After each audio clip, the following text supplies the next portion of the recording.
joined today by Andrea Andric. Welcome. Hi, thanks for having me. Lovely to have you here.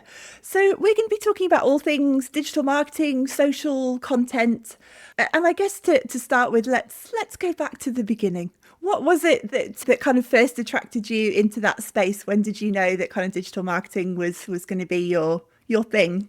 Well, to be perfectly honest with you, it's a complete accident, a happy accident, but I fell into it because I was actually studying journalism, and during the year that I was completing my honors year, I had a friend there who said, "Why don't you try?" Because I was kind of trying to figure out, I still didn't know what I wanted to do. So I was trying to figure out, am I going to go into journalism? Am I going to do something else? I was kind of looking at PR, and I was involved in a PR and comms role at the time for an events business. And she said, "Listen, my housemate, it works at the social media marketing agency." With that face, literally. "Why don't you go and get an internship there and see what it's all about?" And of course, this was in 2011 when people still didn't really, like, it wasn't such a popular job description, I suppose. And so I went and did the internship. And through doing the internship, I was like, oh my gosh, this is actually the perfect combination of getting to write still, getting to be creative, quite dynamic, a lot of things to learn and just yeah, constantly changing. So I really got drawn into it. And then they opened up an account management role and I applied for it and I got it. And as they say, the rest is history.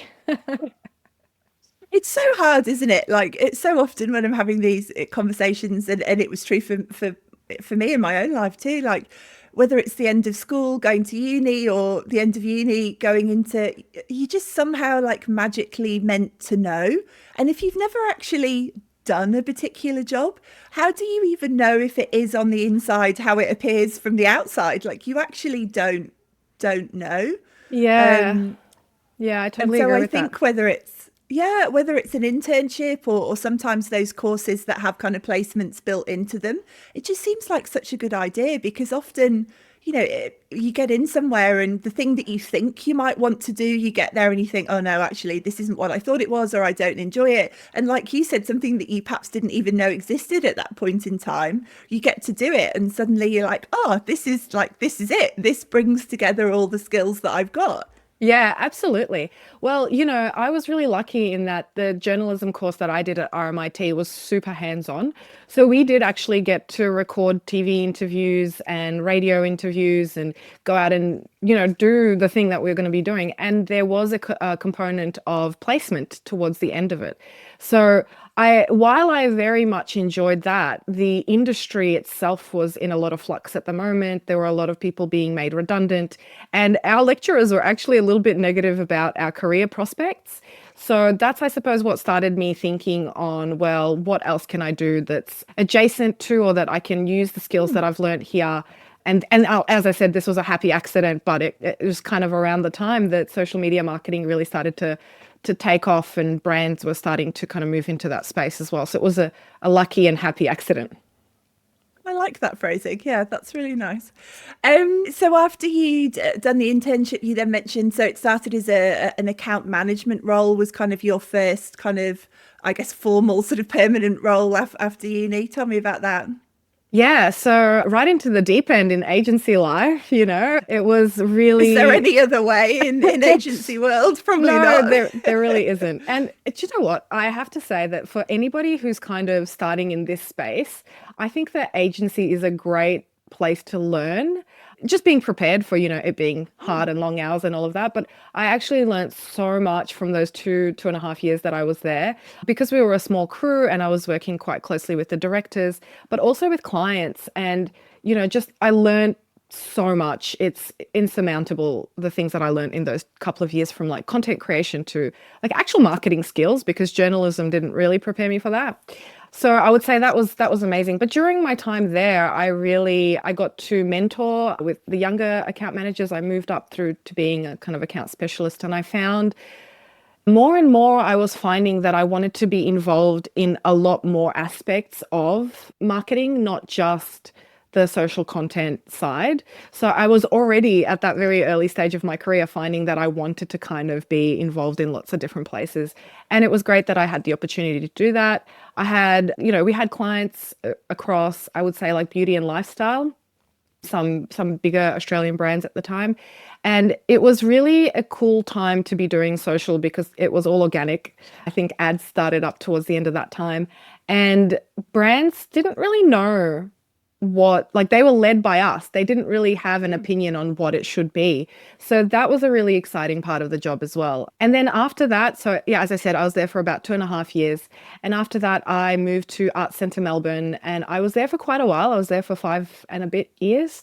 And that was a really amazing role as well because the leadership that I had and my direct manager and the executive and the CEO were all female. And I had this like really amazing kind of mentorship in them and leading the social media team of one, which began as a team of one with just me, and being able to then expand that to add a couple of people into the team, including like a content specialist and an ad specialist, was really exciting. The projects that we got to work on, obviously being in the performing arts and the creative industries, sort of really epitomized the Melbourne kind of cultural scene, which was really exciting to be working in there. Once again, I found myself wanting to do more and wanting to kind of connect people as well. So we got together with all of the other arts, I suppose arts admin, arts marketing teams, because we were all in a similar stage at that time.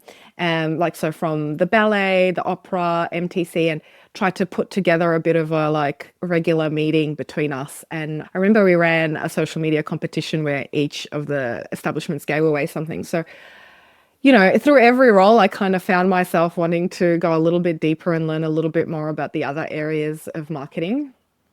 And then I went to work for a tech startup, which was extremely, again, if somebody's just starting out their career working in a space like that, it has its ups and downs, but I learned so much. And it was in the kind of tech consumer space, very competitive, e-com, kind of global e-commerce. And I really, really learned a lot there about not just like leading a team, but working with C-suite, presenting business cases and presenting your ideas, being, really at the forefront of performance marketing, and that being something that was really important to the business. Being able to then become really financially savvy in the way that we spoke about that was really important. And then I had my second child and decided to kind of take a little bit of a step back. So did a couple of part-time roles at smaller businesses, again, kind of in the e-com and B2B space as well, which was interesting. Certainly being able to apply all of those kind of commercial skills from working in competitive e-com industries to B2B, still competitive, but like in a different way, was definitely a highlight of that.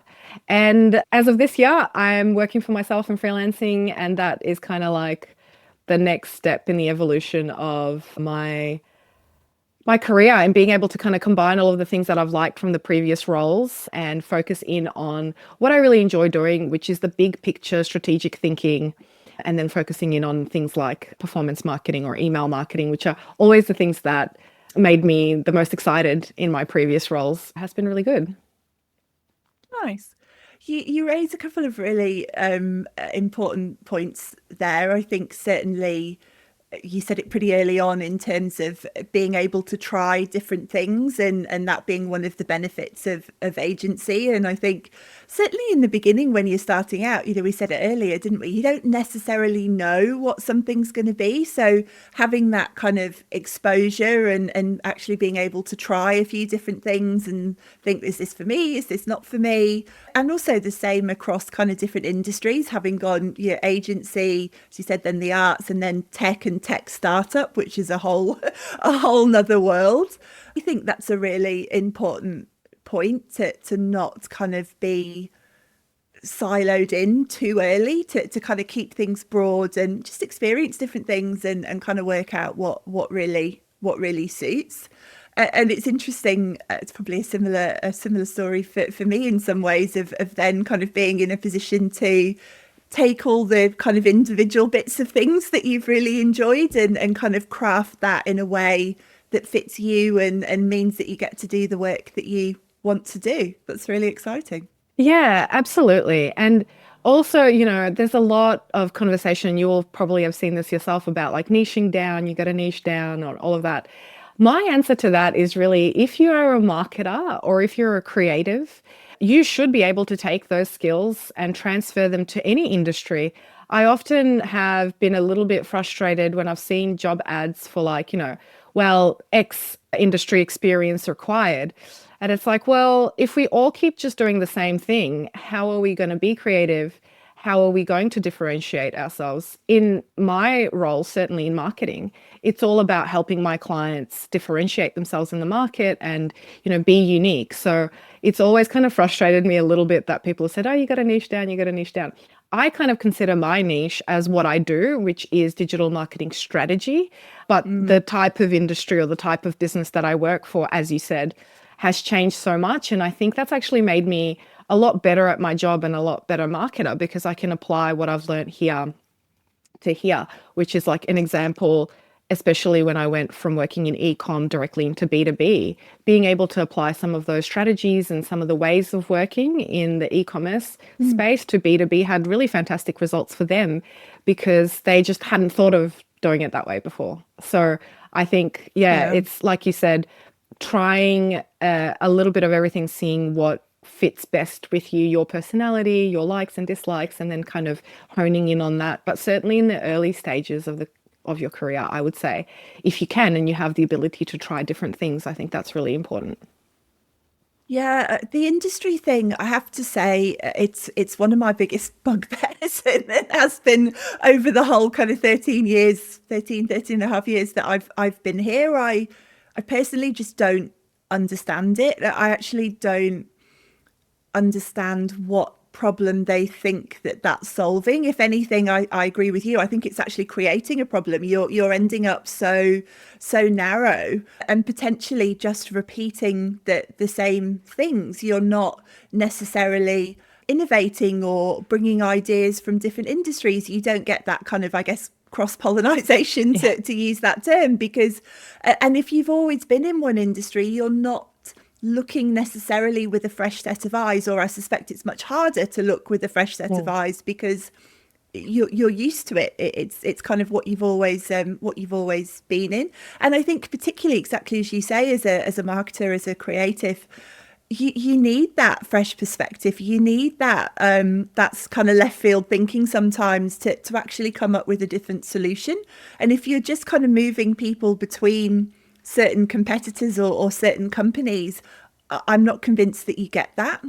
Yeah, I totally agree with that, Emma. I think that really the benefit of the way that I've approached my career certainly is being able to see what I've done here or what others are doing there. And I think, if you're a marketer, or certainly somebody in the way that I work in strategy, the first thing that I will do when I start working with a new client is I will have a look at the landscape and their particular industry and vertical.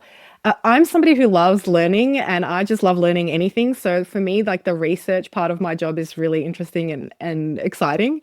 So I actually love being able to then go and say, oh, I'm working with a client in, say, the photography space. Let me see what's happening in the photography space. What are other people doing? And then I go, oh, well, look, there's a gap right here, which, as you said before, if you're consistently in the same industry, you might not be able to, well, you could, but you might not be able to as easily find those gaps or like say, okay, well, why don't we do it completely differently? So yeah, I would say that we're on the same page when it comes to that for sure.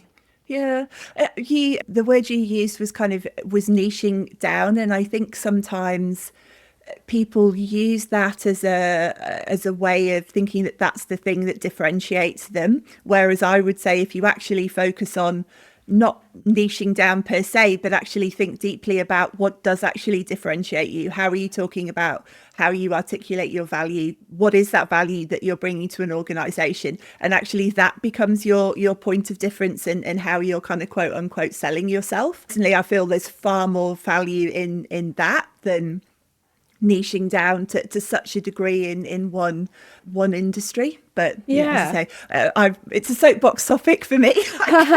No, we could definitely go on about that one for a long time. Totally. But like an example of that is I was working with a physiotherapy client a while back, and I was doing some, competitor research for them, and I found a website that I thought was done so well in that space in terms of like usability, in terms of the marketing content, the on-page content, the SEO. And I have since used that website as an example to other clients in different industries to say, hey, this is actually really well optimized for SEO. This has been done really cleverly, and this is what landing pages should look like. So, just because that is a physiotherapist website doesn't mean that those principles don't apply to how other websites could be done and built, and, the user experience can be created. So I think, yeah, important to kind of keep your eye out on lots of different spaces. And it's a bit difficult to do that when you're in just that one industry, for example, where you are consistently looking at your direct competitors and not necessarily the broader industry. Yeah. Yeah, I wonder if also it comes down to sometimes that ongoing issue, for want of a better phrase, in the sort of digital marketing space, that I think a lot of businesses, I shouldn't say a lot, a reasonable number of businesses don't actually really understand marketing or digital marketing, and don't really understand what it is, what it does, what it can do, how involved it can actually be in, solving business problems. And I wonder, perhaps in smaller businesses where there might not be a marketer leading that hiring process, that maybe sometimes that's why it happens, because they may not necessarily know. So there's an element of risk there. So, let's just hire this marketer from our competitor, and then, we know they'll be good, kind of thing. So maybe it's that, maybe it's a frame of reference thing. I do hear it less from marketers themselves when they're hiring. They will often say, because probably they've been on the receiving end of it, and it's annoyed them. They're like, I don't mind so much. It can be broad. They might prefer someone coming from B2B, sure, but they're not super fussy about industry. But yeah, it's a really interesting in terms of, I think, where it comes from. On that point of businesses sometimes not understanding marketing and kind of what it can do, when you think it or don't really know where it fits or what it can do, or it's just putting pretty pictures on Instagram, or some equally kind of banal comment like that. What's your experience been? Yeah, absolutely. I think you've said a few things there that would trigger some social media marketers for sure. So look, in my experience, I think because it is such a dynamic field, like things in social especially change so quickly and so frequently. I think sometimes bigger businesses for sure struggle to kind of keep up with it because of approvals processes that they have. Certainly, I've had clients in the past who had to get their lawyer to sign off on like a social media post, which in 2025 seems a bit wild, but that's how it used to be. People didn't really, like you said, didn't really understand it. And even today, I find that a lot of businesses fall into one of two traps. So either they kind of turn their social media profiles into catalogs of just product, sell, or it's all completely top of funnel, sort of like vibes and no substance. So really, I think the businesses who do understand social and content well know that you have to have a mix of content. Your top of funnel for sure is really important, but you need to be able to kind of guide people through that process. And so, the bigger problem that I've seen, particularly with product-based businesses, obviously not so much service, but is that they kind of just turn their social media profiles into, here's a product, here's a sale, buy this. So I think, to your point of what marketing can do, and let's be real, when we talk about marketing in 2025, I feel like we maybe don't need to differentiate between digital marketing and marketing, because it is just marketing, and digital is such a large part of what we do anyway. I think a lot of brands probably don't, they kind of treat it still as a little bit of an add-on, whereas it's really the main bulk of what we're doing and how we live our lives. If you think about how you consume content, what you do in your daily life, like we spend so much time on our phones, we spend so much time on our computers. I actually only looked at the free-to-air TV yesterday to watch the Formula One, and I can't remember the time before that I watched a single thing on TV. So I think a lot of businesses are still kind of catching up to that.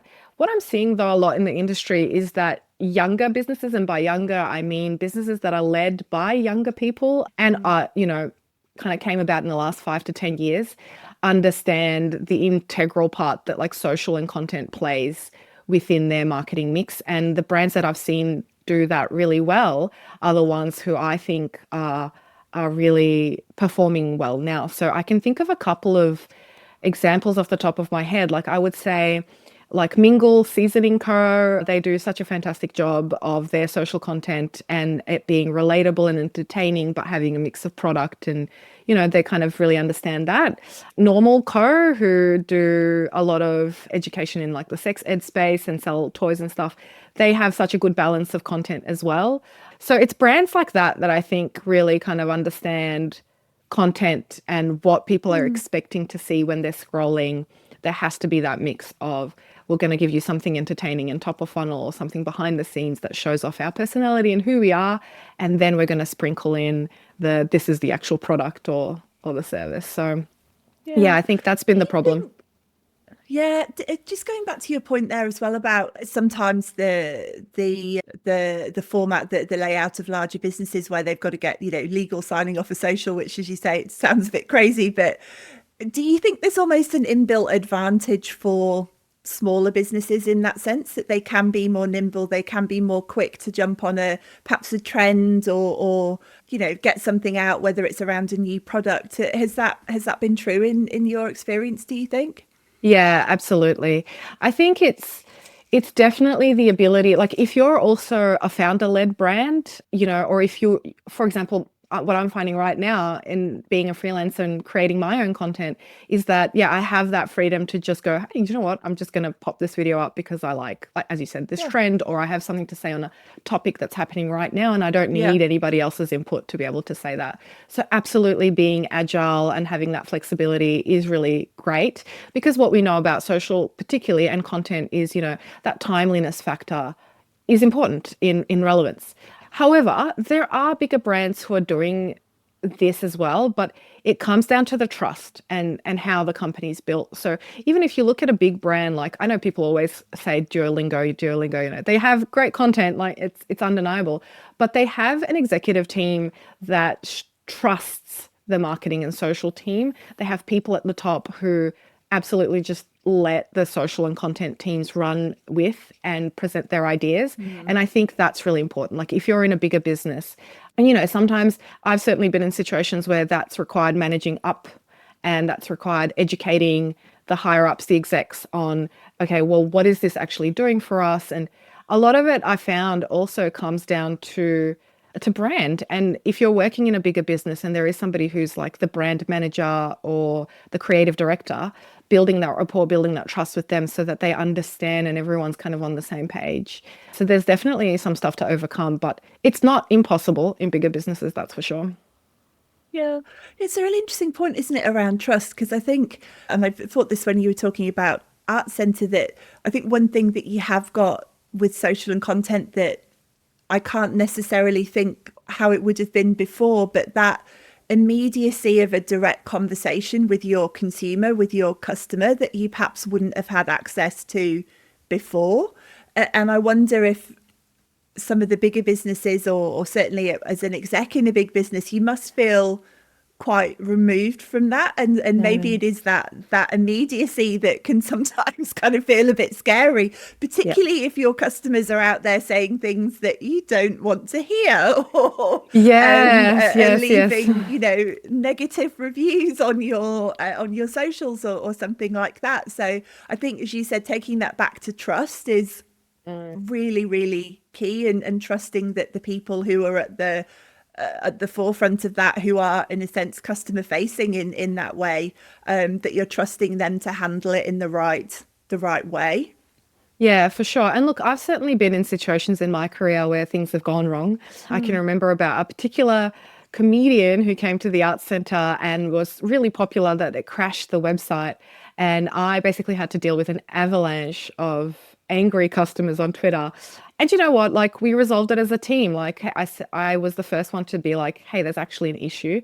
And we were able to kind of sit together with the kind of marketing, product, ticketing teams. And I was able to provide real-time feedback to the customers who were online complaining. It was one of the tougher days at work, I won't lie, but I bet. having that ability to go, right, you know what, I'm just going to take myself, I'm going to sit next to the ticketing team while they work through the issue, and I'll be able to provide those real-time updates, like you said. I think that turns a negative situation, or potentially negative situation, into such a positive one. And had I had to ask for approval, Yeah. or get the official word, or whatever it is, that process would have been not as good, because social media is a two-way conversation between the brand and the customer, and I think that's actually its power. And Yeah. that's why it's so popular. And it's that, like, being able to get that real-time feedback. Another funny story from, and I won't say who the client was, but we had a client a long time ago, back at the beginning of my career, who once asked us in a meeting, well, does Facebook close at night? And like, I mean, it's a kind of, I can sort of see where they're coming from there, of like, yeah, if a customer leaves a bad comment at 10 p.m., when is that being seen? Like, yeah. who's responding to that? And that kind of brings me to the other part of the industry that is difficult, certainly, is that, like, having to be online and having to consume so much content in order to Yeah. A, be able to respond, and B, kind of actually know what's trending and what's happening and what is relevant and what the conversations online are. I think one key thing that I kind of learned through my career is that there is a point at which you need to learn to switch off. And that's just, for your own mental health and to not burn out. And Yeah. of course, you can spend hours and hours of your day scrolling. And that is, depending on like what your role is, that could be beneficial to you. But kind of bringing it back to what we were talking about before, like if you're consistently consuming other people's content, it actually makes it more difficult for you to be creative and have your unique point of view. So like, as Gen Z would say, like, go outside and touch the grass and like get that creativity flowing. But yeah, it's interesting for sure, that whole social media and content space. And I think the way that a company handles that is really telling about the values of companies. And I think consumers just expect that these days. Yeah. Yeah, yeah, you're dead on in terms of it's a real shorthand, can be a real shorthand to what the values of the organization are. The example that always springs to my mind is like Ryanair, and the just super, what's the polite terminology, sassy, shall we say, way that they respond on social media. And it has become its own vibe, like it's become a running joke. And I think they continue to kind of push the envelope, essentially, of how rude can we actually be to Yes. people on our social channel, and it Yeah. still be on brand. Yeah. Well, that's an Yeah, interesting strategy. I think it from my point of is. view, yeah, totally. From my point of view, as somebody who's like always thinking strategically, or like looking at these things strategically, like, yes, it's a complete fun thing to be able to do. Like if I was working in a social team and I got told just go and say whatever you want, like no filter, Yeah. I would be like, yes, I'm going to run with this. But from a strategic point of view, if we think about that, it's kind of like the way that they've positioned themselves. If their competition was to try and copy that, they would be shooting themselves in the foot. So it's actually a Yeah. really, really clever strategy. But then what ends up happening, and again, this is kind of tied to what we were talking about before, is that other brands will then copy that tone of voice and that style of communication. And that's where I think like it gets to a point where it gets a little bit oversaturated if everyone's just doing the same thing. So yes, it's fantastic and fun. But then if your job is to then differentiate yourself, I would be looking at like, oh, well, what's the opposite of this then? So it's a really interesting conversation to have for sure. I love it. Yeah, yeah, it is. And I would love to know. I don't actually know. Obviously, I haven't been in the UK in a while, but I would love to know the origins of that. Like whether it was it a thought out strategy, or was it, one person who went a bit rogue one day and then they kind of worked out that, oh, this actually really works. Yeah. And I suppose it does, like I said, it sort of does fit with the brand in terms of, they are kind of unashamedly, the prices are low, but you're not going to have the best experience. Like that kind of is what it is. That is, they're pretty upfront about that. So I guess it does Yeah. fit in that perspective. I think it's like if you're a brand like that, then it actually does give that sense of authenticity to what they're saying, though, Yeah, because it's like, as you said, it is what it is. You get what you get, sort of thing. And that is what's endearing, I think, to people, that it's like, oh, well, they're just saying it how it is. They're being themselves. And that's an important lesson, I think, rather than trying to copy the sassiness or the, replies. I think what other brands should take from that is be authentic and just speak plainly, speak how people want to be spoken Yeah. to. Yeah. And I think the other point, sorry, banging on about Ryanair, but that I guess it does in that sense really come from the top down, because the CEO, Michael O'Leary, like if you've ever heard him interviewed or heard, that's how he speaks. Like Yeah. he is like that. He Yeah. isn't out there kind of placating people going, oh, we didn't quite meet our customers' expectations. He is very much that, the brand voice in that sense. So it does, to your point about authenticity, like it really does kind of carry Yeah. through. It's like he's obviously Yeah. trusted his marketing team to execute Yeah. that. Yeah. Yeah. I'd love to be a fly on the wall in some of those conversations. I'd love to know how that goes. It would be really, really fascinating. You mentioned the word authenticity there, which I have a kind of a love-hate relationship with it, because on the one hand, I'm kind of obsessed by it and I think it's really important. And then on the other hand, it's just become such an overused kind of buzzword. But I think even more so in terms of social and content, and whether that be brand voice or, as you said before, as a business owner, and you're kind of out there with your own social and content, and the authenticity part becomes, I think, even more important. Do you think it has just become all a bit kind of a buzzword, or do you think people are actually walking the walk and talking the talk in that instance? You know what? I think that the people who are walking the walk, you can tell. So, Yeah. and I think customers, us as consumers, I think we are smart enough to be able to tell when something is actually real and when Yeah. something is manufactured or strategically done. And so I always, one of the things that I'm constantly banging on about is customer psychology, understanding customers, understand.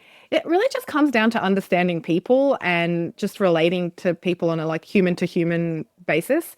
Yeah, I think people will always know when something's manufactured or someone's putting something on, Yeah. because there's just like that little part of you that goes, something about that's not quite right. And actually, to the point of like how social and content has evolved over time, it's, I was listening to an episode this morning of Big Small Talk podcast, and they were talking about the girl boss era coming to an end.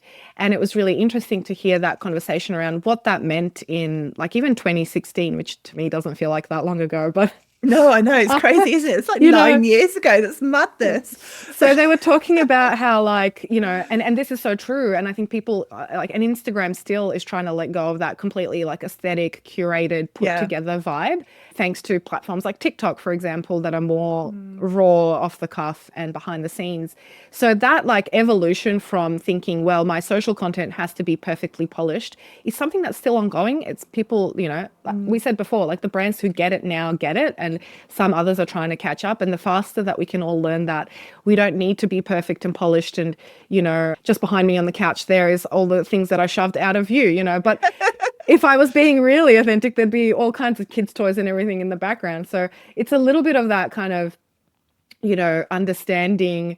Let's show as much of ourselves in the truest light possible while maintaining professionalism if you're a brand or certainly a business owner. Yeah. But yeah, it's just, I think people respond to real emotion, real, people's experiences, real people's lives. And it's certainly why I think reality TV is so interesting to people too, Yeah. right? Like it's real people doing stuff in Yeah. inverted commas, but Yeah. that Real. appeal is Yeah. there. Yeah. Yeah.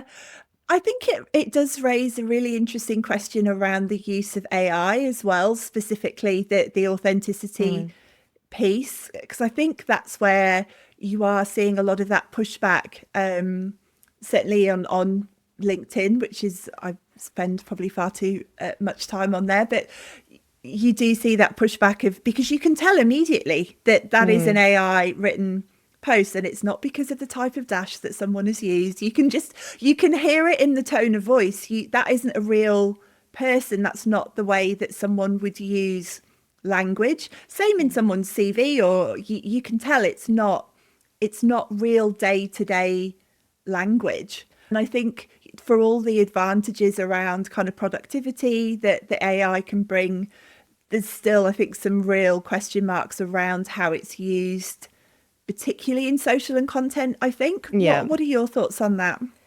Yeah, to be perfectly honest with you, I want AI to vacuum my floors and wash my dishes. I don't want Yeah. it to Yeah. create poetry and images. I want to do the Yeah. creative stuff, and I want the robots to do the grunt work. Yeah. But on that point, I think absolutely people are smart. People can see there's a certain cadence in a certain way. And I think what that comes down to, though, is like, obviously, as somebody who uses AI quite a bit in my work, I mean, I like to jump on new technologies and find out about them and learn about them and stuff. I think it's like the input is directly correlated to the output, right? So it's a lot of laziness on the part of people who will just be putting in a prompt that's super generic, and that's kind of the result that you're going to get.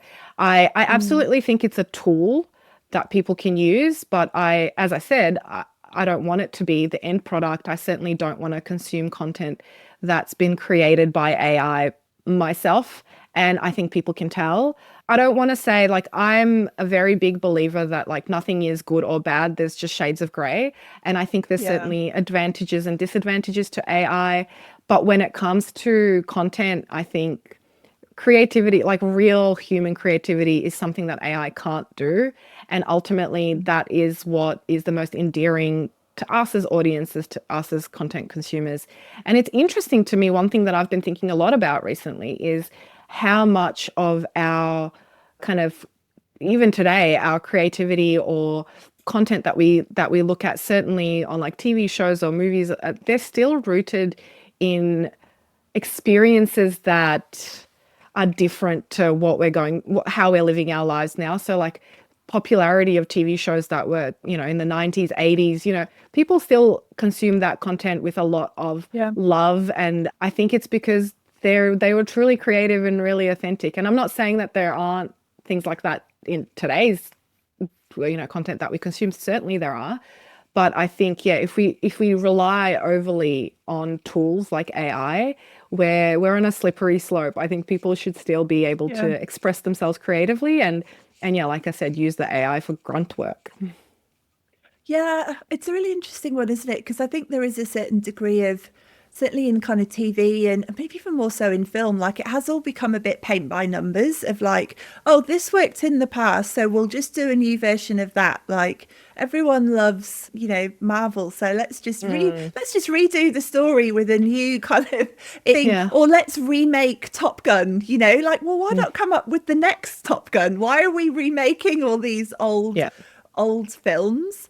And I think it's, I suppose for marketers specifically, and certainly I hear it from a lot of copywriters also that are particularly concerned about, are we going to lose creativity? Are some of those more creative roles going to go to AI? And I don't know that we've necessarily got to the sort of business end of that yet. I don't know that we've necessarily worked that through, but I like your way of thinking of it there, and I agree that nothing is good or bad necessarily, right or wrong. It's all in the kind of the nuance and the shades of grey. And I Yeah. don't know that we're fully there yet, but it's going to be interesting to see how it all pans out. No, totally. And like that actually just brought up a really interesting thought for me, and that's that our technology is evolving so much faster than we are capable of evolving. Yeah. So really, like when it comes to content, when it comes to what you're putting out there, understanding that human beings evolve very slowly, our psychology and like the way that we kind of view things is still, hasn't changed much. It's just that the technology has changed. But if we go back to the core principles of like what do human people respond Yeah. to and resonate with, that's always going to give better results than like, oh, what's trending or what's everyone else doing, or how can I, just quickly manufacture something using AI. So kind of that ties the whole kind of conversation together. I feel that it's like, well, you're talking to other people, and I think often marketers, myself included, like we can forget that. We kind of go, oh, customers or buyers or audiences. And it's important to remind yourself to go back to other People. people. We're creating content for people, so really, like, Yeah. what is then the role of creativity and AI? I agree with you. I don't think it's something that we are close to solving, because we're kind of at the beginning of the mass population learning Yeah. and using AI. So it would be impossible for us to be able to predict future outcomes at this point. Mhm. But I certainly think that I hope we can kind of course correct a little bit and make the robots do the housework while Yeah, we I'm get with to you on write the that one. poetry. Yeah, exactly. I'm with you. And also, I guess the thing that sort of ties all of that together that you said earlier on, it goes back to the importance of strategy, and the channel or the tool or all of that stuff is secondary. That if you haven't got the Mm. strategy right, it actually doesn't matter because Yeah. you're going to be communicating the wrong thing or communicating with the wrong person or whatever it would be. So the strategy, as always, has been the most important thing. Yeah. And to your question before of like, how do people misunderstand or businesses misunderstand social media and content? I think if you don't have a good strategic backbone to what you're doing, it's Mm, eventually going to fall over. You'll become victim to chasing the algorithm or chasing yeah, trends or copying what other people are doing if you don't have that strong strategy to back it. And, if we take that to like a personal level, if you don't have a strong sense of self, as like a founder brand, for example, if you don't have a yeah. strong sense of self, then the things that you're putting out there they're not going to hit the mark. They won't be authentic because you haven't defined what that is for yourself. So, same kind of advice goes to individuals as to businesses. It's like, have a strong sense of self, your strategy, what you're wanting to do, who you are, what you stand for, and who are you talking to. That's something Mm, that I've become fascinated with through my career, is really that customer understanding, the psychology part of it. To be a good marketer, I think there are two key areas. So, like, be curious and have empathy. Because if you're curious and mm, you have empathy, then you can kind of get into the minds of people easier. You can ask questions. And if you have empathy for other people's experiences, you can actually have a really strong strategic view on who you're speaking to and then how to speak to them. So, really, if you have that strategic piece at the start, the AI or whatever tools that you're using, they become just yeah. tools because you're not actually relying on them for the input. You're providing the core of the content. Great place to finish. And as always, we finish with the same final question, and that is, what do you know now that you wish you knew then? Oh gosh, so many things. But It's a big question. but one thing that actually I've been thinking about a lot lately is I used to be the kind of marketer who would say, well, do you know what? I'm too busy building these other brands to kind of care about my own. I'm going to have a private profile. I'm not going to put myself out there. And actually, I wish that I had done that a lot sooner. And, I have had all my own personal profiles, but I wish that I had established my personal brand. As much as I hate those words, it's like I I know, wish I that hate I, the terminology as well. Yeah. yeah. Ironically, I think personal branding's got a branding problem. Yeah. So I guess, yeah, if I could go back into the past and tell my younger self something, is like, think about your profile as well. Think about your personality Mm, and put yourself out there. Don't shy away from that, because one day, if you do decide to work for yourself, that will be yeah. really important currency, if you will, in even in job searches these days. So it wasn't something that was important, I don't think, 10 years ago, 11, 12, 15 years ago when I first started Yeah. working, but certainly now it is. And if I could go back even 5 years, I would say to Mm, myself, hey, go start building out your LinkedIn, go start building out your Instagram, because it is yeah. something that's important.